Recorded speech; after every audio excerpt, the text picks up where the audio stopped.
O retrato falado que vocês estão vendo agora pertence a um criminoso que quase ninguém conhece, mas que durante 14 anos aterrorizou uma pequena região do Japão, e por algum motivo esse cara atacava suas vítimas somente na quarta-feira, além de escolher apenas garotas e mulheres. Aqui é o Drake, e no vídeo de hoje nós iremos acompanhar um caso japonês bastante desconhecido, porém extremamente bizarro.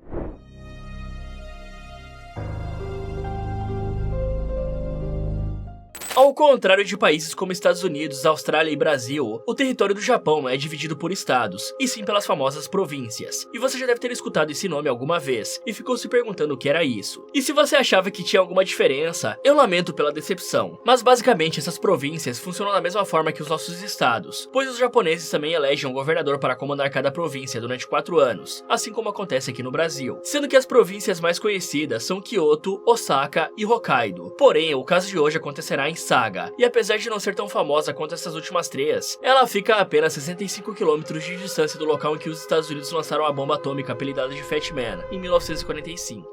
E é justamente em Saga que acontece um dos maiores festivais internacionais de balonismo, onde balões de ar quente de vários formatos e cores decolam nas primeiras horas da manhã e também no final da tarde, proporcionando um espetáculo visual que é difícil de esquecer. Além disso, nesse festival acontece uma competição, em que os pilotos realizam provas de ver quem consegue pousar com maior precisão. Já de noite, os balões acendem e iluminam todo o local, e alguns até têm um formato de personagens famosos. Mas esqueça tudo que eu acabei de mostrar, pois em 1975 a 1989, Saga não era um local tão encantador assim, porque o maluco estava solto atacando mulheres e meninas da região, e o pior é que ele era muito cuidadoso e quase não deixava pistas para trás, dando um enorme trabalho para os investigadores. Tomiyoko Yamasaki era uma pré-adolescente de apenas 12 anos de idade, que estava cursando o Shugaku, que é o nome que os japoneses dão para o ensino fundamental, e como os pais da garota haviam se divorciado recentemente, ela e sua mãe ficaram morando sozinhas na cidade de Kitakata. E depois que Tomiko saía da escola, a sua mãe ia lhe buscar de carro para levá-la até o bar em que trabalhava como garçonete, pois a mulher não queria deixar a garota sozinha em casa para que ela não se sentisse solitária, e também para evitar que alguém entrasse na residência e se aproveitasse da sua filha. Então, enquanto a mãe dela atendia as mesas e servia os clientes, Tomiko ficava nos fundos do bar estudando e fazendo o dever de casa. Mas apesar dessa não ser a vida ideal que as duas queriam, tanto Tomiko quanto a sua mãe eram bastante felizes, porque pelo menos elas conseguiam se virar, ajudando uma a outra. E aí, quando chegou o mês de agosto, as temperaturas foram aumentando, e a escola deu início às férias de verão. Porém, a mãe da garota achou que seria bem cansativo para Tomiko ter que ficar o dia inteiro no bar junto com ela, e por isso ela decidiu deixar a garota passando as férias em casa, até porque a jovem poderia descansar assistindo a TV, brincando com a sua amiga que morava perto e também praticando algum hobby que gostasse. Então, no dia 27 de agosto de 1975, exatamente em uma quarta-feira, a mãe de Tomiko saiu para trabalhar no bar, e lá pela parte da tarde, a garota convidou uma amiga para vir brincar na sua casa, e parecia que nada poderia estragar aquele dia. As duas dançaram enquanto escutavam música, colocaram a conversa em dia e fizeram várias outras coisas. Já quando chegou às 7 horas da noite, a amiga da garota teve que ir embora e Tomiko ficou sozinha em casa. Mas como o Japão é um país bem seguro, não era para acontecer nada demais, certo? E bom, acontece que durante a madrugada, a mãe da garota saiu do serviço e voltou para casa, indo direto pro quarto dar um beijo de boa noite na sua filha. Só que para sua surpresa, ela encontrou a cama vazia. E ao caminhar pela casa em busca da sua filha, a mulher percebeu que a televisão ainda estava ligada, como se alguém ainda estivesse assistindo. Já no chão do banheiro estava a saia que sua filha usava, enquanto que os calçados de Tomiko se encontravam na entrada da casa, o que significava que ela não tinha saído pra rua. Então, depois que a mulher ligou para a polícia, os agentes chegaram na residência e passaram um bom tempo tentando achar alguma prova do que teria acontecido. Porém, não havia sinais de arrombamento nas portas e janelas, e nenhum móvel ou objeto tinha sido quebrado ou sequer roubado. Parecia que quem levou Tomiko embora conseguiu fazer isso com muita facilidade, sem que a garota resistisse, lutasse ou tentasse fugir, pois não haviam sinais disso dentro da casa. E durante os próximos anos, o sequestrador simplesmente não atacou mais ninguém, ou talvez ele raptou outras garotinhas, mas a polícia não ficou sabendo. Passando para 1977, Hitsuko Hyakutaki, de 17 anos de idade, vivia na cidade de Omachi, que antigamente também estava localizada na província de Saga. E ao contrário de Tomiko, a jovem possuía uma família bem estruturada. Seus pais ainda eram casados, e ela tinha 3 irmãos. Mas como gostava bastante de ajudar e servir as pessoas, Hitsuko se mudou para a província de Hyogo para cursar enfermagem e estagiar trabalhando em um hospital. Só que com o tempo ela começou a sentir saudades da sua família e decidiu voltar a morar na cidade em que nasceu, trabalhando como garçonete em cafeterias. Porém, quando a mãe da jovem adoeceu, ela teve que se esforçar como nunca antes, dividindo seu tempo entre faculdade, trabalho e cuidar e vigiar da sua mãe doente. Então, Hitsuko continuou com essa rotina até 1980, quando estava na casa dos 20 anos de idade. Mas apesar de ser tão esforçada, a jovem tinha um ponto fraco, que eram os relacionamentos amorosos. Isso porque ela costumava ficar deprimida sempre que o namoro não dava certo. E Hitsuko até tentou se finalizar algumas vezes quando adolescente, e agora iniciando a fase adulta, ela usava o telefone que tinha no seu local de trabalho para conversar com um homem de 24 anos, que Hitsuko se recusava a revelar o nome. Quando eu paro para pensar, é só sobre aquela pessoa. E foi assim que ela se referiu ao homem que estava apaixonada, em uma anotação feita em um caderno na cafeteria. Já a irmã mais velha de Hitsuko estava se relacionando e morando junto com um cara, e esse mesmo homem frequentava a cafeteria que Hitsuko trabalhava, levantando rumores de que ela poderia estar ficando com o namorado da sua irmã, e por isso não queria revelar o nome dele pra ninguém. E aí, em 12 de abril de 1980, Hitsuko voltou do trabalho durante a noite, e foi pra casa para descansar e dormir. Porém, ela estava sozinha na residência, porque seu pai se encontrava no hospital desde o dia 2, quando sofreu um acidente. Já a mãe dela estava junto com ele, enquanto que os irmãos de Hitsuko também permaneciam longe de casa. Então esse era basicamente o cenário perfeito para o sequestrador repetir o mesmo crime que fez com Tomiko Yamasaki, há quase 5 anos atrás. Já quando os familiares de Hitsuko voltaram para casa, eles encontraram o futon dela amarrado e estendido no chão, como se ela estivesse se preparando para dormir. No entanto, a jovem não estava na residência, sendo que os calçados da jovem também se encontravam perto da porta, pois quando os japoneses chegam em casa, eles têm o costume de tirar os sapatos e colocar os uabaki para não sujar o ambiente interno com bactérias que tem no chão da rua. E aqui em casa a gente faz a mesma coisa. Já o pijama listrado que Hitsuko costumava usar antes de dormir não estava dentro do seu guarda-roupa, o que significava que ela vestia a peça de roupa no momento em que desapareceu. E dentro da casa, a polícia realmente não encontrou nenhuma pista. Porém, foi descoberto que há 2 semanas atrás, ela tinha viajado com um homem que a sua família não chegou a conhecer, sendo possivelmente um amante, e talvez o namorado da sua irmã. Então, 4 dias após o desaparecimento, o pai de Hitsuko recebeu uma carta que não quis divulgar por inteira, porque segundo ele, o texto tinha um segredo que iria envergonhar a família se os outros soubessem. No entanto, o trecho final foi revelado, e dizia o seguinte: sua filha não vai mais voltar, sofra. Além disso, a carta havia sido escrita com a ortografia kana, o que era algo bem raro de se ver, porque esse tipo de escrita era usada no Japão durante o período Heian, entre 794 e 1185. Já depois disso, os japoneses começaram a usar os famosos kanjis, junto com hiragana e katakana. Mas fora essa carta de ódio que a família recebeu, um homem não identificado também ligou algumas vezes, dizendo que não era para eles divulgarem um caso em programas de televisão, pois do contrário, sofreriam sérias consequências. E aí, 2 meses depois do desaparecimento, 2 funcionários chegaram na escola de Suko para drenar os resíduos de uma fossa séptica, que ficava perto de um dos banheiros. Só que ao abrir a tampa da fossa, eles encontraram justamente o corpo de Hitsuko. Então, quando os médicos legistas recuperaram os restos da jovem e realizaram uma perícia, descobriram que alguém havia pressionado seu pescoço até que a coitada não resistisse mais. E sim, eu estou falando desse jeito para não falar a palavra que está aparecendo na tela. Sendo que a mesma fossa tinha sido drenada 9 dias depois da data do desaparecimento, o que levanta a suspeita de que o assassino é na verdade um funcionário da escola ou da empresa de saneamento que realiza a drenagem. Os peritos também encontraram na escola alguns fios de cabelo da jovem e manchas de sangue que foram reveladas usando uma substância chamada luminol. Além do mais, o diretor pediu para que os investigadores fossem verificar a fossa perto da piscina, pois ela tinha dado problema recentemente. Isso poderia ser um sinal de que talvez tivesse um outro corpo escondido lá. Então, ao abrir mais essa fossa, eles encontraram um esqueleto feminino que estava embaixo de várias pedras, que provavelmente o criminoso colocou para tentar esconder os restos. E adivinha só, esse era justamente o corpo de Tomiko Yamasaki, a pré-adolescente de 12 anos do primeiro caso. Mas como tinha se passado muito tempo desde que o crime aconteceu, os legistas não conseguiram identificar a causa da morte. E como essas 2 vítimas foram finalizadas com uma diferença de 5 anos, daria para dizer que os crimes foram cometidos por pessoas diferentes. No entanto, como os corpos se encontravam escondidos na mesma escola e de uma forma bastante similar, ficou bem claro para a polícia que estavam lidando com um assassino em série.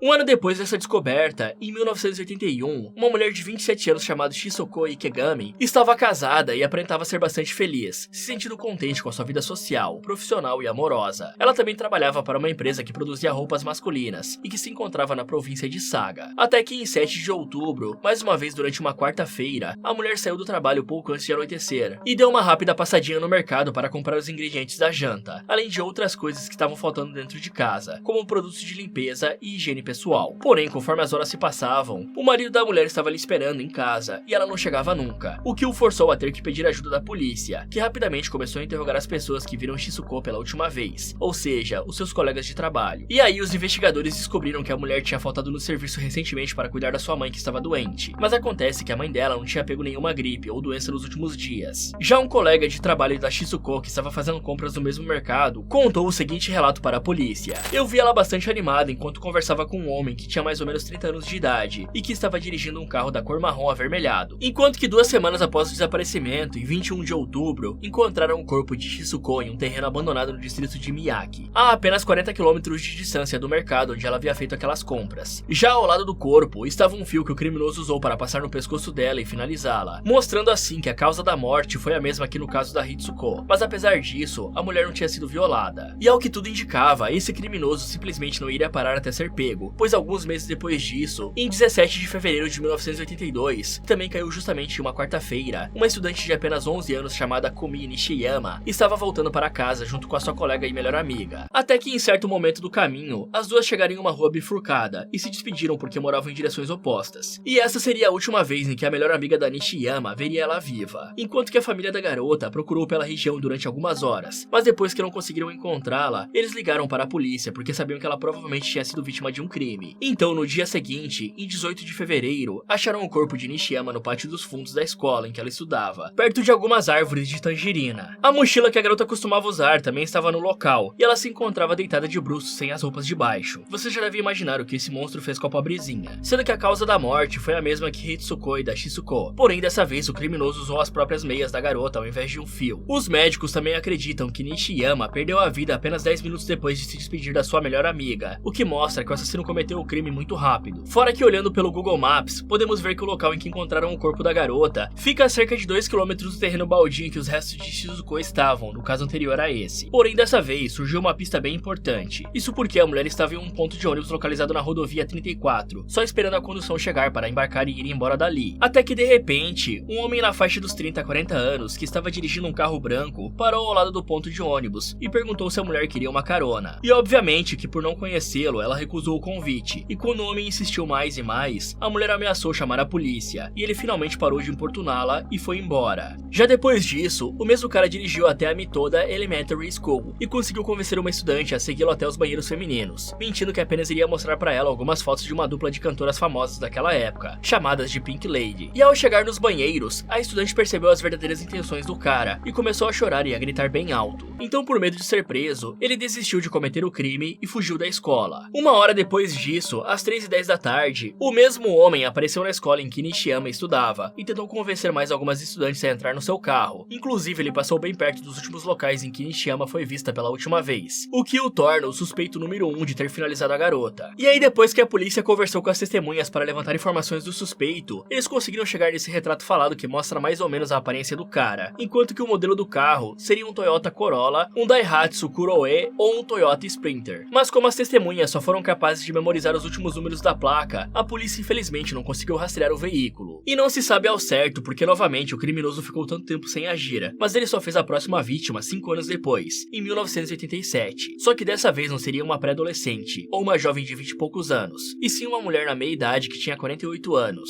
Seu nome era Sumiko Fushise, e ela vivia na cidade de Takeo, localizada na província de Saga. E apesar de ser casada e ter um marido presente, a mulher tinha que dar o seu sangue trabalhando em 2 empregos para conseguir sustentar os 2 filhos do casal, já que o companheiro dela estava sofrendo com uma doença no coração, e portanto não podia mais exercer a sua profissão. E aí em 8 de julho do mesmo ano, mais uma vez durante uma quarta-feira, eram 9 horas da noite, e Sumiko tinha acabado de concluir o seu turno em um restaurante em que trabalhava como garçonete. Então ela convidou uma colega para ir até um clube na intenção de beber um pouco e se divertir cantando karaokê. E esse é um costume bem comum lá no Japão e em países asiáticos. Mas após mais ou menos uma hora, as duas se despediram e cada uma seguiu seu caminho. E apesar da amiga dela ter chegado segura em casa, não podemos dizer o mesmo de Sumiko, que desapareceu desse momento em diante. Já o marido dela começou a ficar preocupado e até deixou as crianças trancadas em casa para procurá-la na rua, passando em vários estabelecimentos e perguntando se alguém tinha visto a sua esposa. Só que pelo fato de ter poucas pessoas na rua porque era de noite, absolutamente ninguém viu o que aconteceu com Sumiko. E sem um relato de nenhuma testemunha ou pistas para seguir, a polícia simplesmente não conseguiu fazer nada para encontrá-la. Mas passando para a penúltima vítima, Kiyomi Nakajima era uma mulher de 50 anos que vivia junto com seu marido marido e as duas filhas mais novas na cidade de Kitagata, a mesma em que a primeira vítima do vídeo morava. E apesar da filha mais velha da mulher ter saído de casa porque se casou, ainda assim Kiyomi ia até lá cuidar do seu neto enquanto a sua filha trabalhava, o que mostra que ela era uma boa mãe e avó. E aí, em 7 de dezembro de 1988, outra vez em uma quarta-feira, Kiyomi saiu da casa por volta das 7 horas da noite para ir jogar vôlei no centro de esportes de Kitagata. Ela estava usando uma jaqueta azul claro e uma calça azul escuro, além de carregar uma mochila com alguns sucos de latinha para se hidratar durante o jogo. Mas mesmo que o centro de esportes ficasse bem perto da sua casa, levando mais ou menos uns 10 minutos de caminhada, a mulher ainda tinha que passar por uma região relativamente abandonada, em que haviam poucas casas e muita vegetação ao redor. E como tinha medo de ser arrastada para dentro da mata por algum criminoso, Kiyomi sempre percorria o trajeto acompanhada de uma amiga, porque dessa forma ela se sentia mais segura. Porém, nesse dia em específico, a amiga de Kiyomi infelizmente não conseguiu acompanhá-la. Então, quando já era quase 11 horas da noite, uma das filhas da mulher chegou em casa e estranhou o fato de que ela não estava em casa. E por mais que Kiyomi tenha falado que voltaria mais tarde do que o de costume, porque participaria de uma reunião depois do treino de vôlei, ainda assim a sua filha ficou preocupada e decidiu ligar para as pessoas que costumavam jogar com Kiyomi, descobrindo da pior forma que a sua mãe não tinha nem sequer pisado no centro de esportes naquele dia, o que automaticamente a classificava como desaparecida. Mas assim como no caso anterior, tanto a polícia quanto os familiares fizeram uma busca na região, conversaram com as testemunhas e tentaram achar pistas. No entanto, mais uma vez o assassino conseguiu sair impune, sendo que um cão farejador rastreou o cheiro da mulher a partir da casa dela até chegar em uma rua. Mas daquele ponto em diante, o cheiro simplesmente sumiu, levantando a possibilidade de que o criminoso colocou a mulher dentro do carro e foi embora. Além disso, uma testemunha afirmou ter visto Kiyomi conversando com uma mulher que estava andando de bicicleta, enquanto que alguns dias depois do crime, Tadao, que era o marido da vítima, recebeu uma ligação de um homem, que disse que a esposa dele estava na região de Yakigomi, que fica perto de uma montanha, e estranhamente, Tadao parecia conhecer a voz desse sujeito, mas infelizmente ele não se lembrava de onde. Mas passando agora para a última vítima, Tatsuyo Yoshino era uma mulher de 37 anos que se separou do seu marido, e passou a morar na casa dos seus pais junto com o filho que teve durante o casamento. Ela também vivia em Kitagata, e por coincidência ou não, trabalhava justamente na mesma empresa de roupas masculinas que Shizuku Ikegami. Então, durante uma quarta-feira, do dia 25 de janeiro de 1989, Yoshino saiu do trabalho à noite e voltou para casa para ajudar a sua mãe a preparar o jantar. Até que de repente, ela recebeu a ligação de um homem que ninguém da família conhecia, exceto pela própria mulher, e parecia que Yoshino estava querendo esconder a relação que tinha com esse sujeito, talvez porque havia acabado de se divorciar. Então, depois de comer e ajudar a lavar a louça, ela trocou de roupa vestindo uma saia preta e uma camisa social branca, e quando perguntaram onde ela iria, a mulher mentiu para sua família, dizendo que daria carona para um amigo que estava emperrado na estrada com o pneu do carro furado, sendo que seu filho até pediu para ir junto com ela, e ela não permitiu. E assim como nos casos anteriores, infelizmente, Yoshino nunca mais retornou para casa. Então, em 27 de janeiro, 2 dias após o desaparecimento, a polícia encontrou o carro dela, modelo Taihatsu Mira, parado a 3 km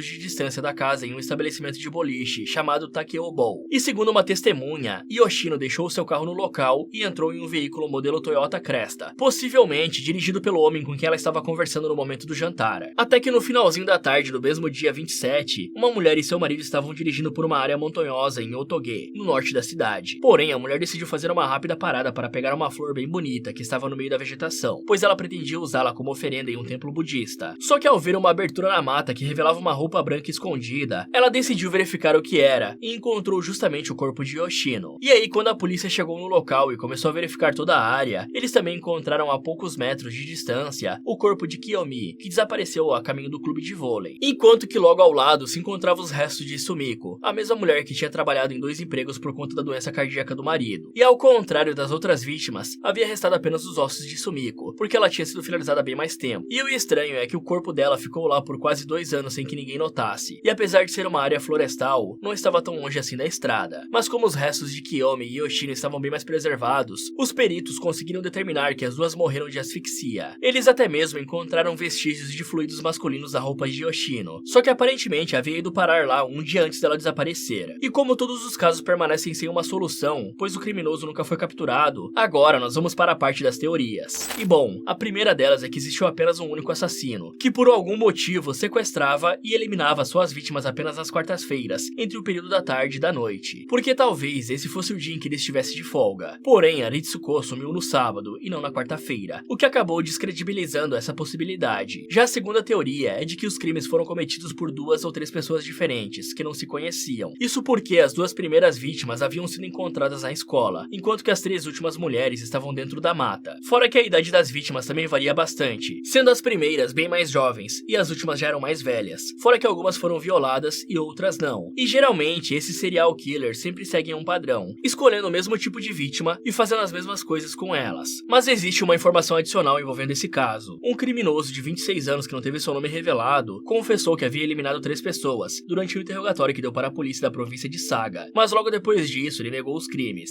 E acontece que esse cara havia sido preso diversas vezes por diferentes crimes, incluindo tráfico e roubo. Até que em março de 2002, ele foi acusado do assassinato pela polícia de Saga. Já em 2005, quando o julgamento de fato aconteceu, consideraram o cara inocente por falta de provas. E acredita-se que na verdade os policiais tenham forçado ele a confessar um crime que não cometeu. Isso porque a reputação da polícia estava bem ruim, pois eles não conseguiram resolver nenhum desses 7 assassinatos. Fala galera, qual é a sua teoria sobre o assassino da quarta-feira? Você acha que foi uma única pessoa ou várias? Me contem nos comentários. Muito obrigado por assistir e até o próximo.